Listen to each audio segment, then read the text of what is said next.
we have ourselves a little bit of a problem. We are just about out of our Cog Hill coffee. Oh, Lord. Hey, buddy. Good morning, Lester. I hope you enjoy your fresh cup of Cog Hill coffee. How are you doing that? You know it's kindness in a cup.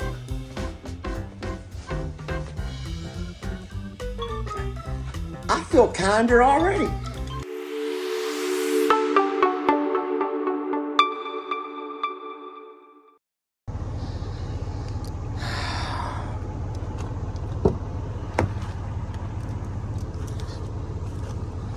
Hey folks, Lester and Trixie here, and we are headed over to I'm a Survivor.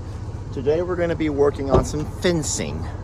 Well, we're not really doing much fencing today. We're going to actually have to step off, measure, and order our fencing. We might run a straight line, but it's time to get to work on Santoro and his lady friend's big pasture.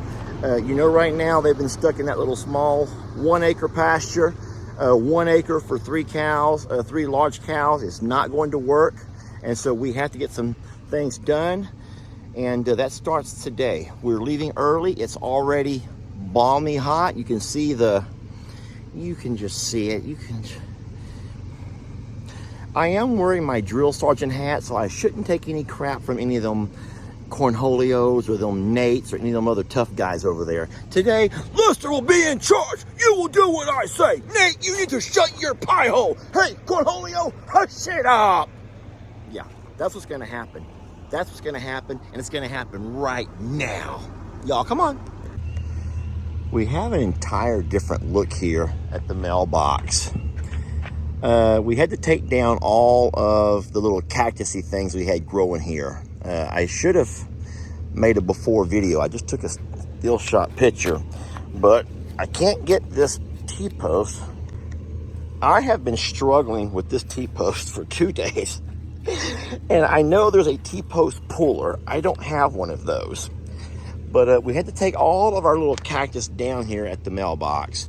They kept growing like crazy. Even with this drought, they were growing like everywhere, and the mail lady kept leaving little notes in here asking me to cut them back out of her way. And I'm like, you know what? I got tired. I just got tired of cutting them, trimming them, having to use scissors. But I put that T-post there to help support one of the larger cactus. But now that the cactus are down, and I tossed them in the dumpster over here, I couldn't dig them out. The thing is, I can't get the T-post out. It has taken a couple of days, but all of the algae is now gone off the top of the pond. What you see floating on the pond is the down from all of them darn white colored ducks.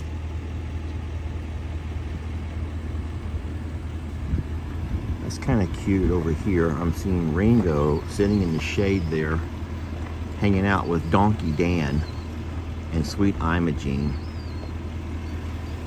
You ever wonder what they talk about, what their conversations consist of? You know, Donkey Dan and Ringo were both Hurricane Harvey survivors, you know, at different places. And of course, Imogene was our survivor here. Hey, that would be a great trivia question. I'm gonna ask that today before you see this video. I'll have to ask it. I can't put a poll question or a trivia question on Facebook. They don't allow that anymore. But there is a way to do it on YouTube. That's going to be a really neat question to ask. All right, we're walking down along the pasture that we're going to start working on here pretty soon. And I'm going to take and show you real fast what my plans are. Let me turn my camera around the other way. So Santoro, Jezebel, and Marilyn are one of our Longhorn herds here at I'm a Survivor. And then, however, they're in a 1 acre pasture, which even with the drought, we still have decent grass. This shocks the heck out of me. how this is not great grass, but it's still decent, y'all. There's still grass growing here. But I want to extend this pasture. You know, the general rule of thumb is an acre per cow. Now, of course, we supplement, so we're not in dire straits of needing more grass, but here's what we're going to do for them. We're going to go straight down to that round post, and then we're going to put us a gate right here that we can open up, and that will allow these guys to have access to, in essence, both pastures with a nice pond. There's also a berm on the back side. It's a 10-foot berm, so it's not as high as our front berm, but we also don't have flooding up here on the hill like we do in the back, so we're not so concerned about that. I'm going to measure today and go ahead and get me an order in so I can have these things delivered, and then this project should start this week. So once we get this all pastured off, then we're going to have all of this over here, including the back section that Mr. Leo and his team cleared for us, available to Waylon, Gracie, Pearl, Jolene, Charlene. And so we will always have a much bigger herd here on this pasture, but this is going to be about 15-20 acres total when we're all done. So you can run a lot more cows on your larger pasture. But we're going to keep Santoro along with his two heifers in a smaller pasture, and they'll be fine with that. So I want you to notice over here that I feel like a broken record. I keep talking drought, drought, drought, drought, drought. But even with the drought, this pond still holds water. Now, it's not full. None of our ponds are full. But this is pretty neat. Now, I don't really want my cows drinking out of the pond water, but I also can't stop it, guys. You can't stop it. I will say this, there's tons of farmers and ranchers that only provide pond water for their animals. And so I don't mind having the option. I know what you're going to say from all your research is that there are minerals and things in this water that you don't get in fresh water. And yes, I absolutely agree. But I also think there's bacteria in this water that you don't get if you have clean, fresh drinking water. So there's kind of what do they call that? A two-edged sword? But no, I like to have at least a backup source, or let's just say an option. So your cows have an option of where they drink. So they can come to the pond if they choose to. And many times they'll get down inside the water to cool themselves off. Trixie's going to demonstrate.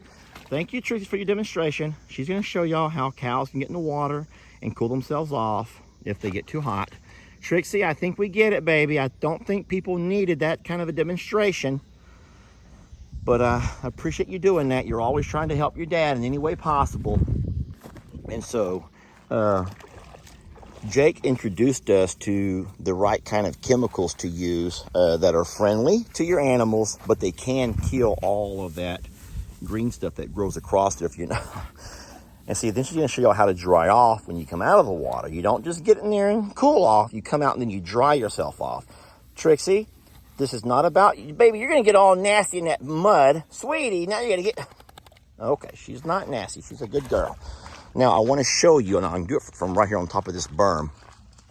We also have a pond for the other Longhorns, for Waylon's herd. And their pond is right over there. It's also low, guys, but we haven't had rain, so hush it up about all that. Your ponds look horrible, Lester. Your ponds are horrible. They're actually not that bad.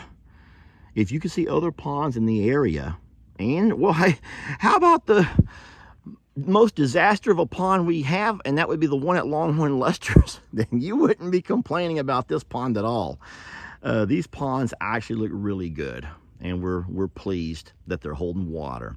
And so that's an additional source for Waylon and his crew, even though they'll have fresh water up at the barn. So let's go take a quick picture of my bulls.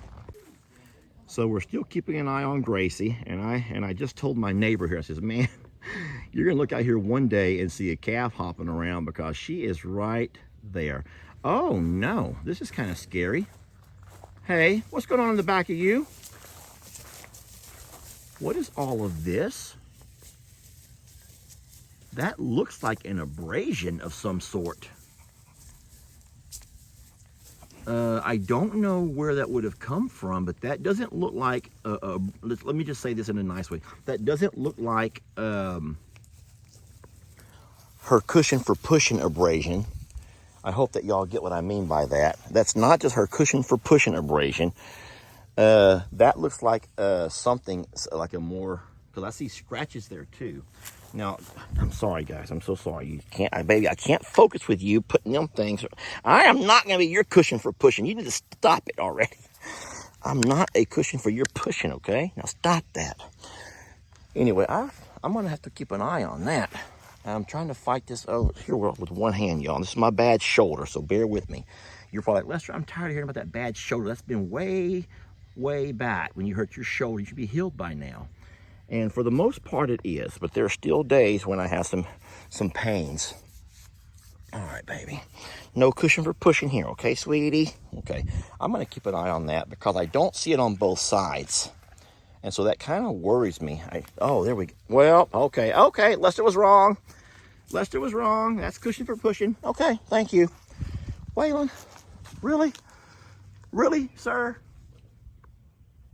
He's like, yeah, really? What'd you expect? I come from good genes. Guess what? Y'all discovered one of Lester's dirty little secrets. Would you believe that this pile here is scrap that has been here ever since Hurricane Harvey? Yes, post-Hurricane Harvey cleanup pile. This is one of the piles. And to this day, 1, 2, 3, 4, 5 years later, it has still not been completely cleaned up. I know. Here's the problem. You want to hear what it is? I put everything too close to the fencing to burn. So in order to start cleaning this up, I'm going to have to actually bring a trailer out, pick things up, move metal to a different pile, and then move the wood far enough over to where I can burn it.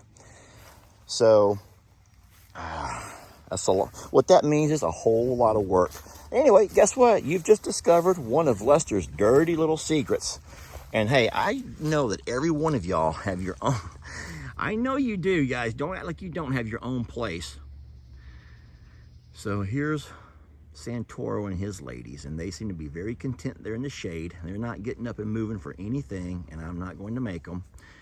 Remember that we think they came to us already bred because Tex never showed any interest.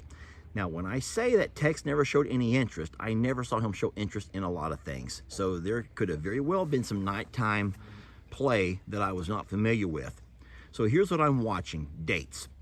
If these two girls dropped their calves before December, then they were for sure, then there's no way they could belong to our Tex.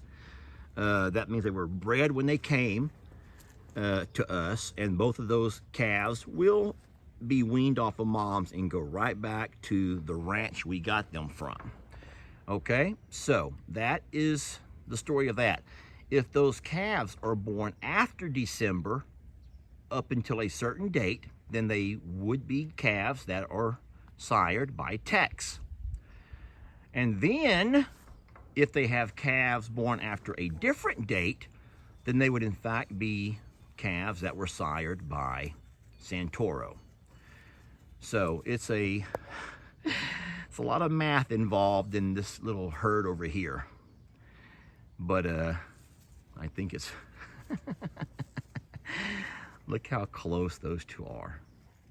And to be honest, I'll say this, guys, to be honest, Santoro would be completely content with just Maryland.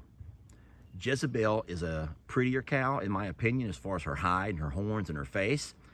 She looks more Longhorn to me, of what we picture Longhorn. But I have considered, for the sake of grass and pastures, putting her over here with Waylon. Or eventually, once we get grass back to Longhorn Lester's, putting her right back over there. But for now, she's fine where she's at, and we'll deal with that. We'll cross that bridge when the time comes. Well, I'm gonna head up and start doing a few things around the barn and try to get out of this sun before it gets too hot. And we will continue to talk about our fencing projects, and we'll do that in a step-by-step kind of a way, so you guys can kind of keep up with what's going on. And of course, that's what we do. We make videos, so don't think you're gonna miss a step of it. Don't think we're gonna leave you out of anything. Thank y'all for watching, and we'll catch you guys on tomorrow's video.